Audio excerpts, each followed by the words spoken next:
आज आपण जामवाडी येथे भारदीप गांडूळ खत प्रकल्पाला व्हिजिट दिलेली आहे आणि या प्रकल्पाबद्दल आज मी तुम्हाला माहिती सांगत आहे।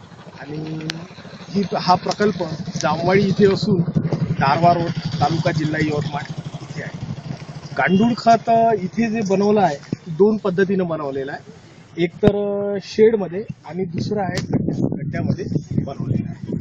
आता दोन्ही पद्धतीची माहिती आपण घेणार आहोत। सगळ्यात पहिले जो गांडूळ खतामध्ये जो पालापाचोळा वापरला जाते, इथे जो आपण पालापाचोळा वापरला आहोत तो टोटल सागाचा पालापाचोळा आहे।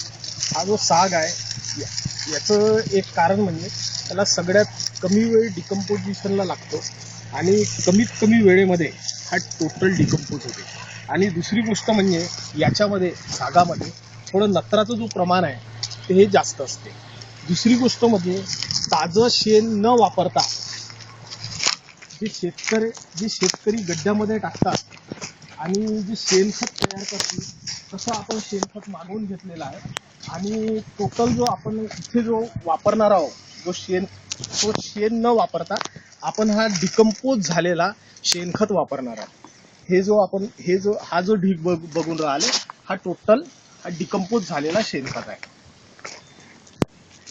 डिकम्पोज झालं असल्यामुळे याच्यामध्ये जे प्रमाण आहे नत्र, स्फुरद, पालाश हे ताज्या खतापेक्षा जास्त आहे। त्याच्यामुळे या पद्धतीनं जो बनवलेला खत आहे गांडूळ खत, याच्यामध्ये साहजिकच NPK चे प्रमाण आणि बाकी अन्नद्रव्याचे प्रमाण हे जास्त असतील। आता सर्वात पहिले आपण बघू डिकम्पोजिशन करण्याचा गड्डा।